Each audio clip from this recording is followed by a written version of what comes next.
All right, so we do want to tackle validation, but before we get there, let's take a short break and talk about a couple other things to clean up our code. And this will give us some good examples to discuss Carbon a bit more. We can talk about query scopes and a number of little things like that. Okay, so back to articles controller. Here's where we left off, and we can actually improve this. Right now, we were just setting the published at field to the current time, and that's just because we didn't want to bother with the date. However, that's not real world, of course. So why don't we fix that, and in the process, you'll get to see some cool things related to Eloquent. Okay, so I'm going to remove that entirely, and hopefully I can just say inline this, like so.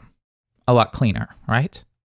Next, we need to go to our view, because remember, if we switch back, we have no published at field here.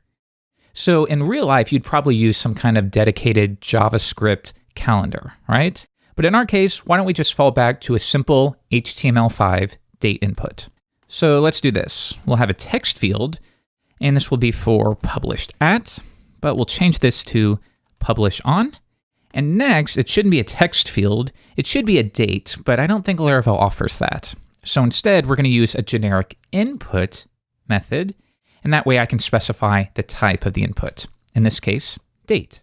Okay, so let's just leave it like that and see what we get in the browser. So we run it, and there we go. And luckily, because we're using a modern browser, it'll force a format here. Okay, next, what I'm thinking is it would be nice if this would default to today. That way I don't always have to manually enter this. That's a pain. So let's do that. I'm going to switch back, and right here, the third argument, that will always be the default. But now remember, you can't just enter anything. It has to be in the right format, so it needs to be a date. So we switch back, and yes, you could use Carbon if you want, like this, format, year, month, day. But in this case, we don't really need it. We can just use the simple PHP date function, like so. Okay, let's switch back, refresh, and now we have a default that you can adjust when you need to. Great. But now let's try something out. Let's just say gibberish here, gibberish body, and the publish on will be January 30th. So if I run that, yes, it seems to have worked. But let's inspect this. SQLite storage, database.sqlite, select star from articles, and here it is. So yes, it was set to January 30th, but it would be nice if we actually had the current time as well. That way, behind the scenes, we could know, all right, this article was published on January 30th at 4:23, right? In its current state, we don't know that. So why don't we fix that? And I'll show you some cool things along the way. I'm now going to switch over to my article Eloquent model, and you're going to learn about accessors and mutators. This gives us a way to manipulate data before it's inserted into the database or after it's retrieved. So for example, with a mutator, I could say, create a method called setPublishedAttribute. Now notice this convention, it's very important. We have the word set followed by the field name.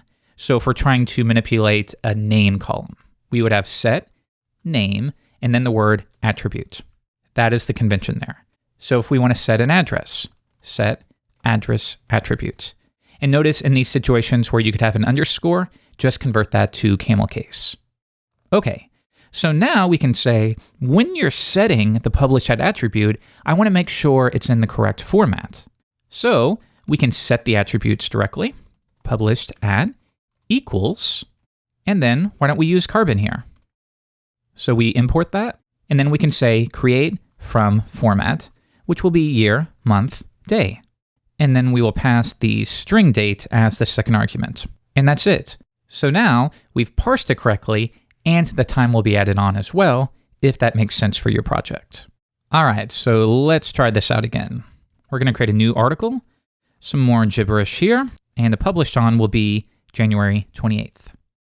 Okay, so now if we select star again, you'll see that we did set it. However, here's something to consider.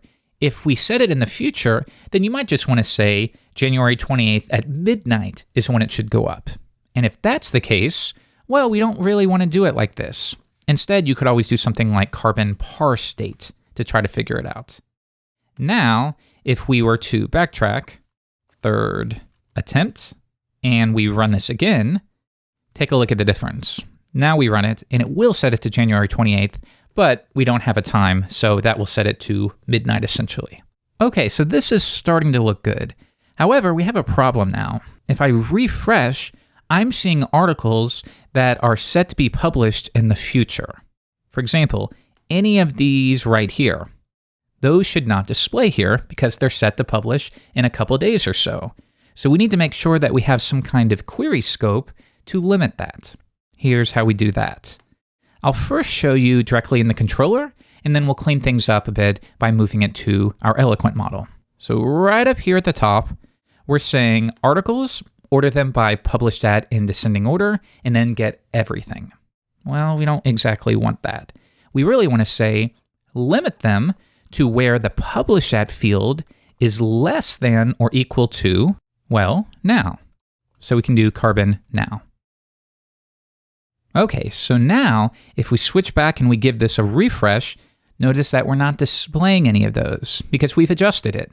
Get all articles, order them by published at in descending order, but only get the articles where that column, its time, is less than or equal to now. So anything that's in the future or greater than will of course be excluded. And then we get the results of that query. But now you can see this starts to get messy, especially when you can imagine situations where you would use this sort of query in multiple parts of your application. It's a shame that we have to write this really long line of code for something that's sort of integral for our application. And that's where query scopes can come into play. We can basically take a query and add a clause to it directly on the Eloquent model. Or in other words, what would be a nice way to represent this? We want the latest articles, but I also want the ones that have been published. That makes sense, right? So maybe I could write published here, and that looks a little cleaner, right? Okay, let's make that work. I want a scope called published. So we will switch back to our model, and we'll add a new query scope right here. Now the convention for this is the word scope followed by the name. We called ours published, and that will accept our query builder. So now we can basically paste in what we had before, like so. Query where the published at is less than or equal to carbon now. All right, you've added your first scope. If we come back and give it a refresh, it should still work, and it does. But now the benefit is you can use this anywhere in your application. Or what if you wanted to do the inverse? You needed some way for your app to fetch all articles that are set to be published. That might be cool for an admin panel, right? Well, why don't we say scope unpublished? And the only difference would be get the articles where the published at date is greater than now. Okay, let's check that out, and we're going to fake it and just do it right here. Now, we only want to fetch the unpublished articles. So if we refresh, it works. Easiest thing in the world. Okay, so we're just about done for this lesson. I want to show you one more thing though. Imagine that when we view an article, we may need to do something with the date at some point. So let's do this. Let's die and dump the articles published at date and see what that looks like. Okay, give it a refresh. Let's take a look at that one. And yes, we get the full timestamp. But it would be nice if that was a carbon instance, because here's something cool. Take a look at created at. These are very special fields that Laravel already knows about. And notice that it's smart enough to convert them to instances of carbon. And again, if carbon is completely new to you, we have a dedicated video on it at Laracast, so you can learn all about it there. But I'll show you a couple things you can do with that. You could do things as simple as, well, we have nice little property accessors. So if I want the year, it's very easy. Just do year, month, come back, refresh, or we can even manipulate it in a very readable way. For example, I want to add 8 days to it. Okay, now if we refresh, we've modified it to be 8 days from the published at time. Or you could even format it. So you could say format with year and the month is all you want. Let's see that. Refresh. And now that works. Or we could even format it as a readable way by using the diff for humans method. And this is really good for things like timelines. Imagine Twitter where you add a status and below it, it says this status was published 12 minutes ago. Well, you can use something like that to offer that right out of the box. So refresh, and it looks like we will publish this article in 5 days from now. So as you can imagine, it's really convenient if these times are automatically converted to instances of Carbon. But just to bring this back to published at, and real quick, by the way, the same will be true for updated at. But anyways, to bring it back to published at, well, we don't have any of those conveniences. We just have a string. So it would be cool if we could tell Laravel, well, I have this additional timestamp here, and I want you to treat this as a Carbon instance as well. Here's how we do that. We're going to switch back to article, and we're going to add this property, protected dates. Here, I'm going to set the name of the column, like so, and that's it.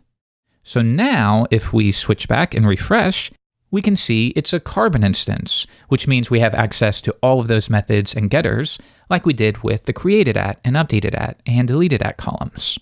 And if you're curious how that works, well, you can always research the model. Now, if we look at a method called getDates right here, you'll see that it takes our defaults, so it's still going to treat created at and updated at as timestamps, but it will merge those defaults with whatever we set as a dates property. So that's how we do that here. All right, so we're starting to make some good progress, right? In this lesson, you learned a little more about Carbon, you learned about query scopes, you learned about mutators, we learned how to take any kind of timestamp and have it treated as a Carbon instance. And if we switch back to articles controller, we've cleaned up our controller considerably. So now in the next video, we've waited long enough, we really need to tackle validation. I'll see you then.